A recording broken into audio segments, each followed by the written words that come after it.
Magandang umaga po sa inyong lahat. Sa araw na ito ay muli tayong tinipon ng Diyos upang pag-isahin ang layunin bilang isang sambahayan ng Diyos, upang ipagdiwang ng buong kagalakan at upang ipagpasalamat ang araw ng pagtatalaga at ang panunumpa ng bagong purang paruko na si Reverend Father Randy Nathos sa parokya ng Birhen ng Biglang Awa. Ito ay isang kagalakan at kasiyahan para sa atin upang higit nating sariwain ang kaligtasang ipakinakaloob sa atin ng Diyos. Sa pamamagitan ng kanyang anak na si Jesus na ating tagapagligtas, sa pamamagitan ng sama-sama nating pakikinig, pag-aaral at paalala sa kabarkanalang katawan at dugo ni Kristo. Magsitayo po tayong lahat bilang panimula ng ating pagdiriwang ng pagsamba sa ating Diyos at sa atin. Awitin ang pambungal na awit.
Spirit move,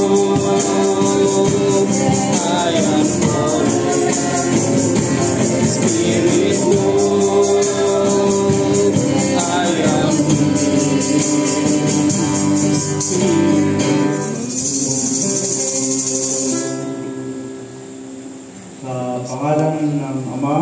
Anak at ng Espiritu Santo. Amen. Mga minamahal na bayan ng Diyos, sa pangalan ng Jesucristo na ating Panginoon, tayo po ay nagkakatipon-tipon ngayon upang sagawa at saksihan ang pagtatalaga ng inyong bagong pari.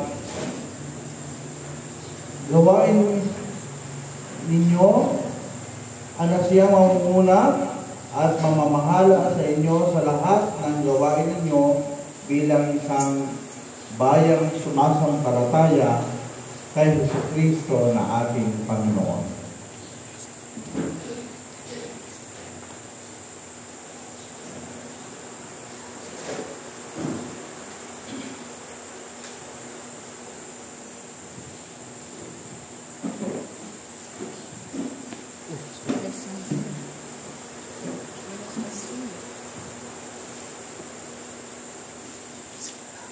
Kagalang-galang na Ama sa Diyos, tayo ay nagkakatipon ngayon upang tanggapin at italaga ang kapitapitagang Reverendo Father Randy Madhos na siyang napili upang maglingkod sa amin bilang kurang paroko dito sa Birhen ng Biglang Awa.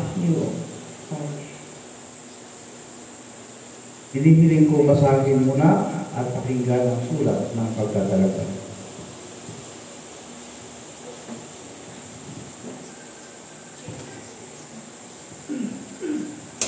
Iglesia Filipina de Vicente, Diocese of Mangipacang, Marikloque, Quezon, Batangas, Camarines.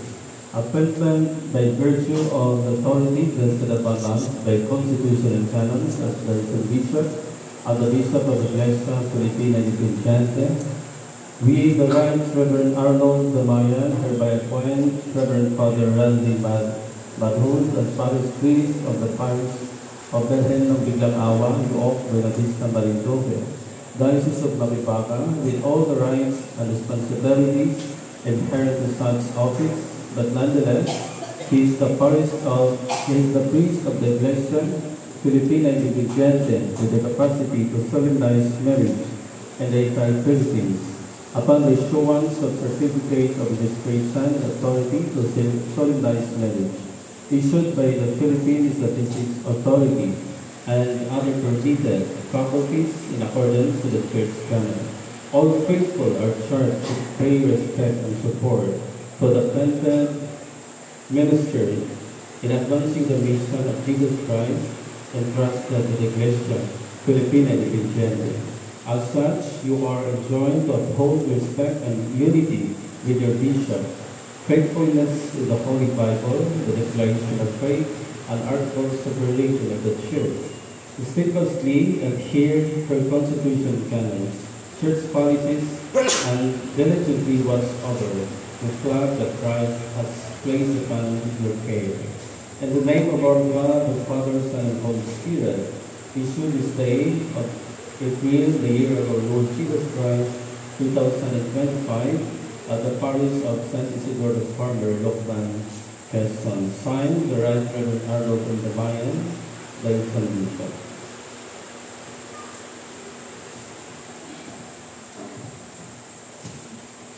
Kapatid ng Father Randy, sa harapan ng bayan ng Diyos at kapulungan na ito, itinatalaga mo ba ang iyong sarili sa panibagong lungkutin, tiwala at pananagutan na ito? Itinatalaga ko po ang aking sarili. Sa lahat ng naririto ngayon at sa buong kongregasyon ng parokya ng Birhen ng Biglang Awa, inyo po ba siyang itataguyod at ibibigay ang inyong tulong at tiwala sa kanyang paglilingkod bilang kurang paroko? Opo.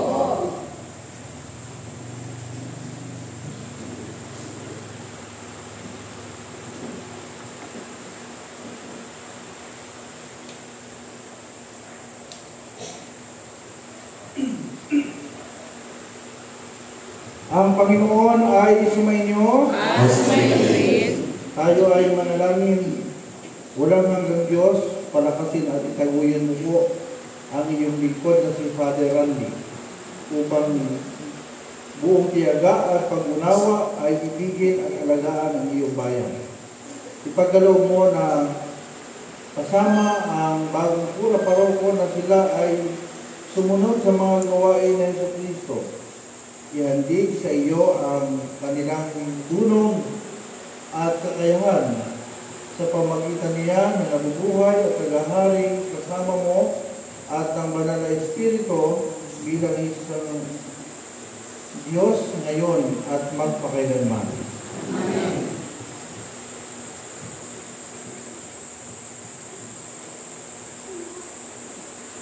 Magsiupo po ang lahat para sa pagtatalaga sa bagong kurang panahon. Tinatawagan po ang makasapian ng mabibigay ng simbolo. Tinatawagan po ang pagpapagdala ng Biblia.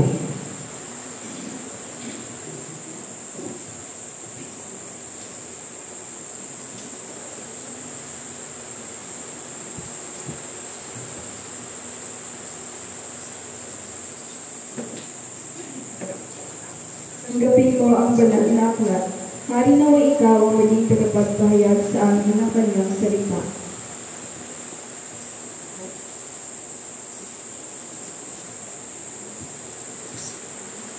Tinatawagan po ang nakapagdala ng lalagyan ng tubig sa linya.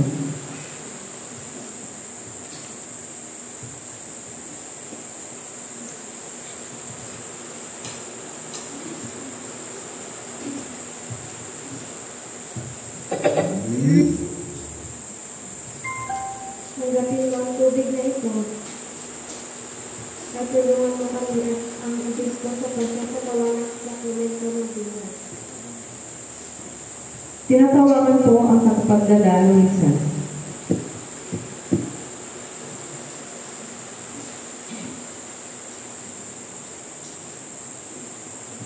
Tanggapin mo ang misa at dahil ito ay maging pagpapamulan ng pagsamba at panalangin.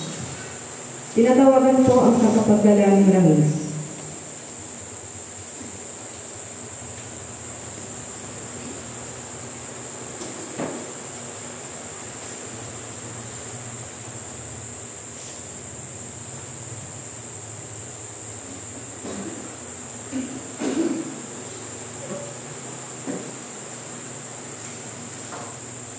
Tanggapin mo ang langis at sana ikaw ay maging kasangkapan namin ng kagalingan at kaisahan.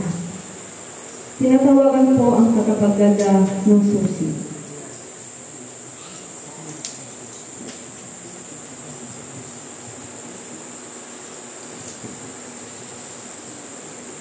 Tanggapin mo ang mga susi at sa pamamagitan ng iyong paglilingkod ay mabuksan ang bahay dalangin ng ito sa lahat ng tao. Tinatawagan po ang nakapagdala ng kopya ng kanon.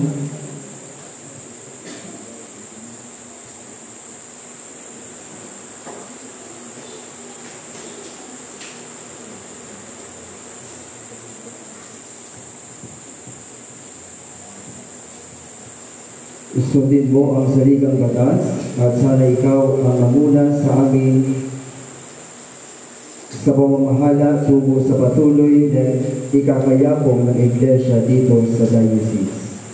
Tinatawagan po ang nakapagdala ng tinapay at alak.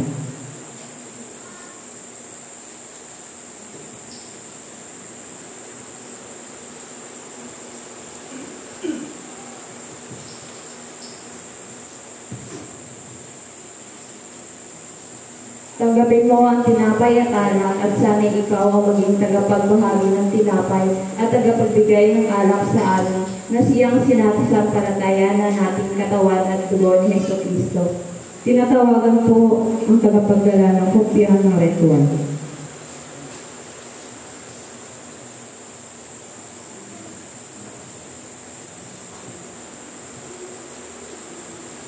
Tanggapin mo ang ritual at sana'y maging tagapangisiwa ka ng iba pang mga sakramento ng Iglesia. Tinatawagan po ang tagapagdala ng himnaryo.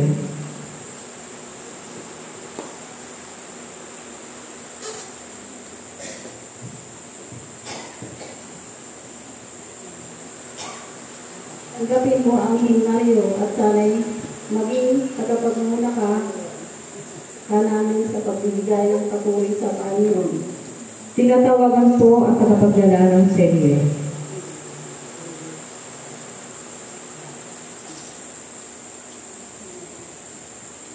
Tanggapin mo ang selyo at sanit sa amin ikaw ay magsilbing tagapangulo, tagapamahala at tagapangalaga ng bayan ng Diyos sa pagwagang ito.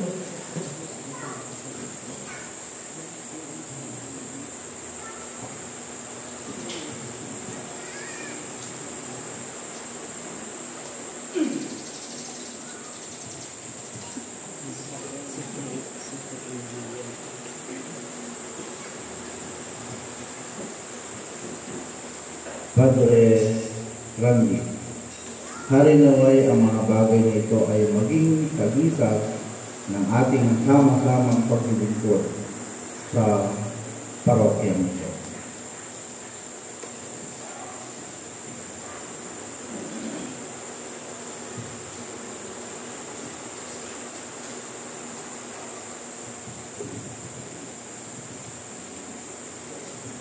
O Panginoon at aming Diyos, hindi ako karapat-dapat na sumilong sa iyong tahanan. Ngunit tinawag mo ang iyong lingkod para tumayo sa iyong tirahan at maglingkod sa iyong altar. Sa iyo at sa iyong mga gawain. Itinagalaga ko sa tulong mo ang aking sarili.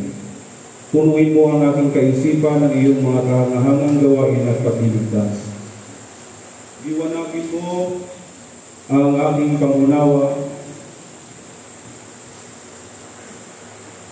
ang iyong tanglaw, ang banal na Espiritu. Tulutan mo na ang lahat ng aking mithiin ay mapasailalim sa iyong kalooban. Gawin mo akong kasangkapan ng kaligtasan para sa lahat ng taong ipinagkatiwala mo sa akin. Ipagkaloob mo na akong maging matapat sa pangasiwa ng iyong mga banal na sakramento. Itulot mo na ang aming buhay at gawain ay magpahayag ng iyong tunay at buhay na salita. Manahan ka nawa lagi sa bawat yugto ng aking paglilingkod. Sa panalangin, pasiglahin mo ang aking pananalig. Sa papuri, pagkalangin mo ang aking pag-ibig at pasasalamat. Sa pangangaral, bigyan mo ako ng patuloy na kahandaan sa isip at pananalita at ipagkaloob na sa pamamagitan ng iyong malinaw at nagniningning na salita, ang buong sanlibutan ay mailapit sa iyong banal na kaharian. At ang lahat ng ito ay aming hinihiling sa pangalan mo na iyong anak na aming tagapagligtas na sa Jesucristo. Amen.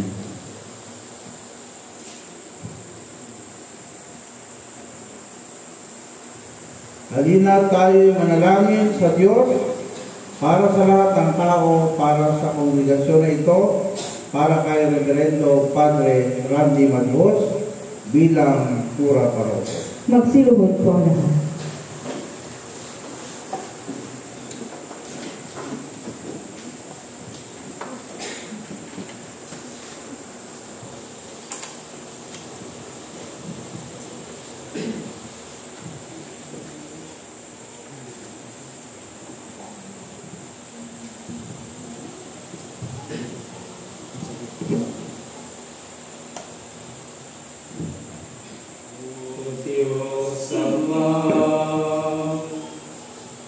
Maawa ka sa amin. O Diyos anak, Maawa ka sa amin. O Diyos Espiritu Santo, Maawa ka sa amin. isinasamo namin sa iyo na kami ay pakinggan mo, mabuting Panginoon, na maging kasiyahan mo kami sa aming pagkaloob, ang kapayapaan sa buong sandaigdigan at sa iyong Iglesia. Mabuting Panginoon, isinasamo namin sa iyo na kami ay digin mo. Na maging kasiyahan mo sa ng pagkabanalin at pagpalain ng iyong banal na Iglesia sa buong sandaigdigan.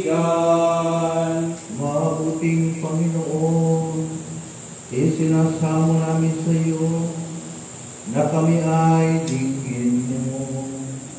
Na maging kasiyahan mo sanang pagkalooban ng magandang diwang lahat ng mga obispo, mga pari at mga diakono, na ikaw ay kanilang mahalin sa punang katotohanan.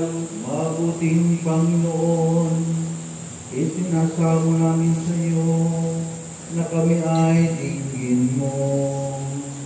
Na maging kasiyahan mo sanang pagkalooban ng lalay ng iyong banal na iglesia sa buong sanlibutan. Mabuting Panginoon, isinasamo namin sa iyo na kami ay dinggin mo. Na maging kasiyahan mo sanang pagkalooban ng magandang diwang lahat ng mga obispo, mga pari at mga diakono, na ikaw ay kanilang mahalin sa punang katotohanan. Na maging kasiyahan mo sanang pagpalain ang lingkod mo na ngayon ay tatanggap sa muling pagtatalaga dito sa parokya ng Birhen ng Biglang Awa, at ibuhos sa kanya ang iyong biyaya upang sa gayon ay buong lubos niyang matupad ang kanyang tungkulin para sa ikatatatag ng iyong iglesia. Mabuting Panginoon, isinasamo namin sa iyo na kami ay dinggin mo.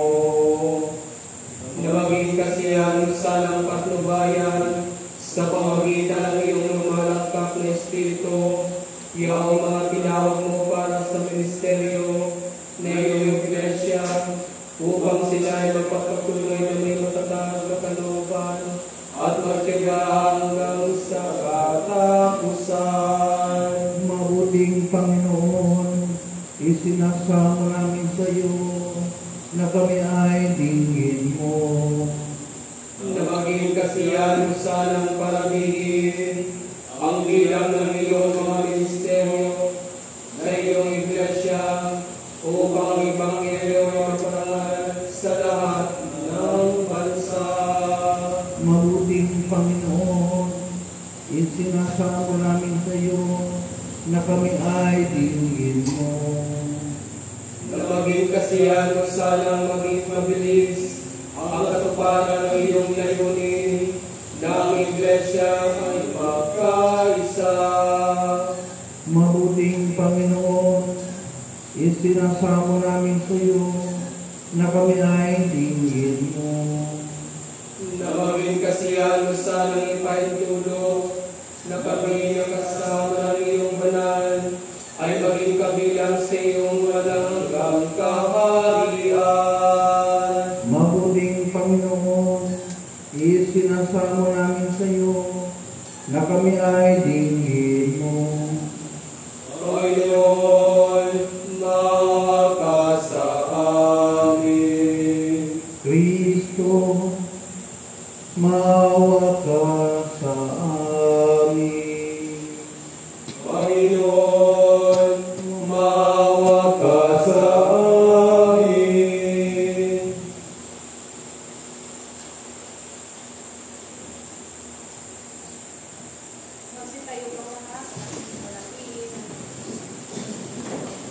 Luwalhati sa Diyos sa kaitaasan.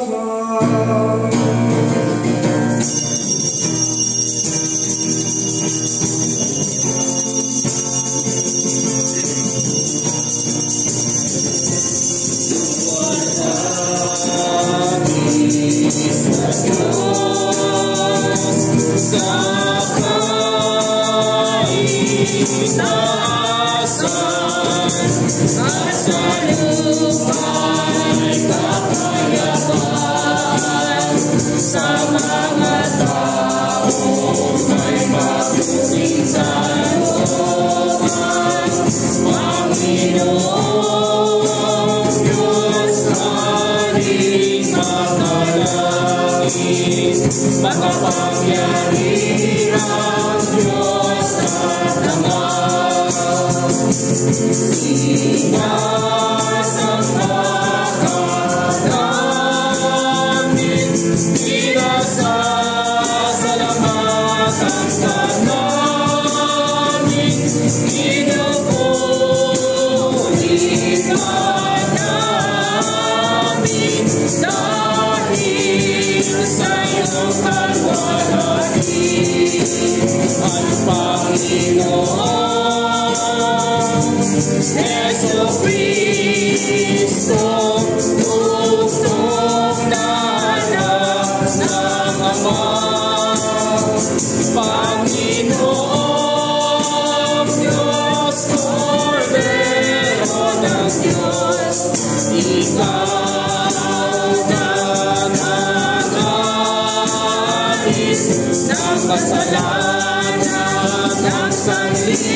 Ang Panginoon ay sumainyo.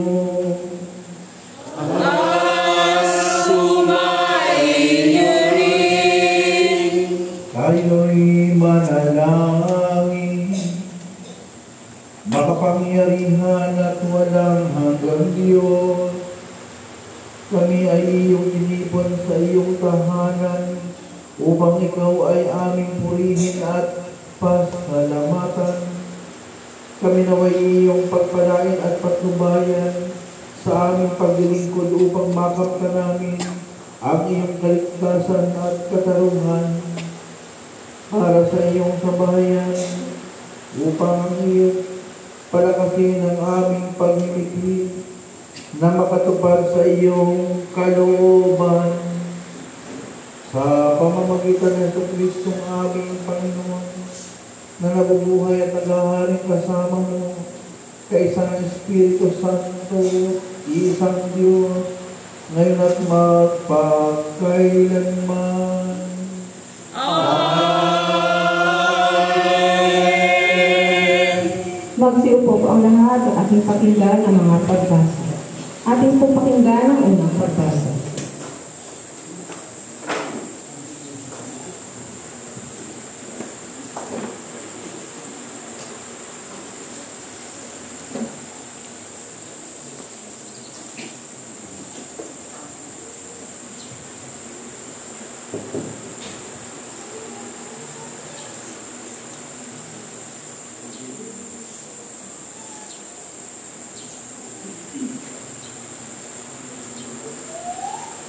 Ang unang pagbasa ay mula sa aklat ng Propeta Isaias, Kabanata 61, nagsisimula sa unang talata hanggang talata 4. Ang Espiritu ng Panginoong Diyos ay sumasa akin, sapagkat pinahiran ako ng Panginoon upang ipangaral ang mabuting balita sa mga maamot. Kaniyang isinugo ako upang magpagaling ng mga bagbag na puso, upang magbunyag ng kalayaan sa mga bihag at magbukas ng bilangguan sa mga bibilanggo, upang magtanyag ng kalugod-lugod na taon ng Panginoon at ng kaarawan ng panibig-ganti ng ating Diyos, upang alibin ang lahat ng nagsisitangis, upang iukol sila ng magsitangis sa Siyon, upang bigyan sila ng putong na bulaklak ng halili ng mga abo, ng langis na kagalakan, ng kahalili ng pagtangis, ng damit ng kapulihan, ng kahalili ng kabigatan ng loob, upang sila'y matawag ng mga punong kahoy ng katuwiran na panamin ng Panginoon upang siya'y luwalhatiin. At sila'y magtatayo ng mga dating sira, sila'y magbubango ng mga dating iba, at kanilang husayin ng mga sirang bayan, ang mga nagiba ng maraming saling lahi, ang salita ng Panginoon.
Pakinggan ay kalawang pagkasa.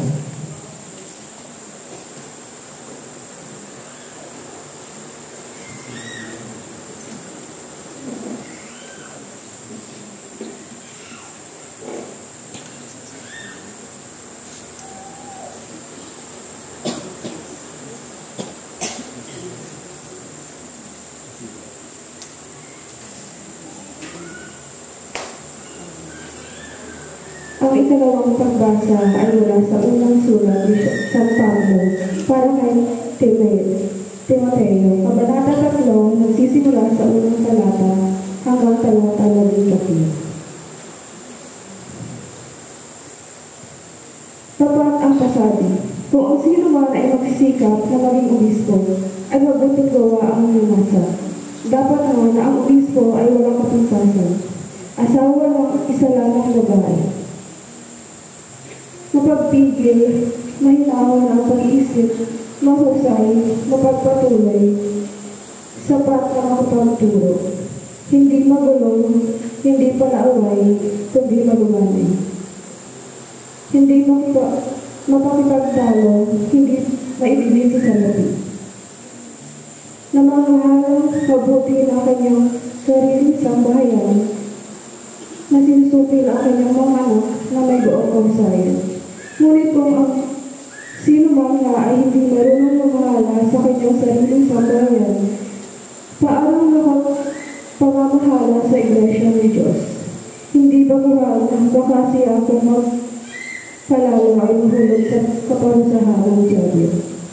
Bukod dito, dapat din naman siya ay magkaroon ng mabuting patotoo na nangasa labas, baka mahulog sa kapintasan at sila ng Diablo. Gayon din naman ang mga diakono, dapat ay mahusay, hindi dalawang dila, hindi mahilig sa maraming alak, hindi mga sakim sa mahalay ng kapakinabangan, na iniingatan ang buwanga ng pananampalataya ng malinis na buti. At ang mga ito rin man ay subukin muna. Kung magkagayon, mamamahala may pagkadiakono kung walang kapintasan. Gayon din naman ang mga babae.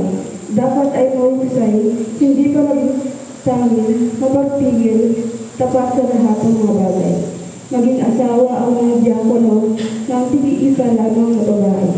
Napamahala ang mabuti ang kanilang mga anak at ang kanilang sarili ng sambahayan. Sapagkat ang namamahala mabuti sa pagkadiakono ay nagtatanong sa kanilang sarili ng isang mabuting kalagayan at malaking katapangan sa pananampalataya ng kay Kristo Jesus. Ito po ang salita ng Panginoon. Salamat sa Diyos. Magsitayo po ang lahat bilang pagbigay galang sa banal na Ebanghelyo.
Ang Panginoon ay sumainyo. At sumainyo rin. Ang mabuting balita ng Panginoon ayon kay San Lucas sa Kabanata 5 nagsisimula sa unang talata hanggang 11. Luwalhati sa iyo, Panginoong Jesucristo.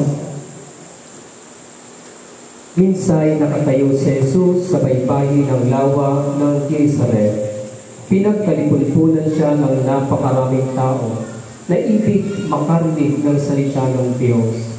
May nakita siyang dalawang bangka sa baybayin, nakalunsad na ang mga mangingisda at naghuhugas ng kanilang mga lambat. Lumulan siya sa isa sa mga bangka at hiniling kay Simon may-ari nito na ilayo ng kaunti sa tabi. Naupo siya sa bangka at nangaral sa mga tao.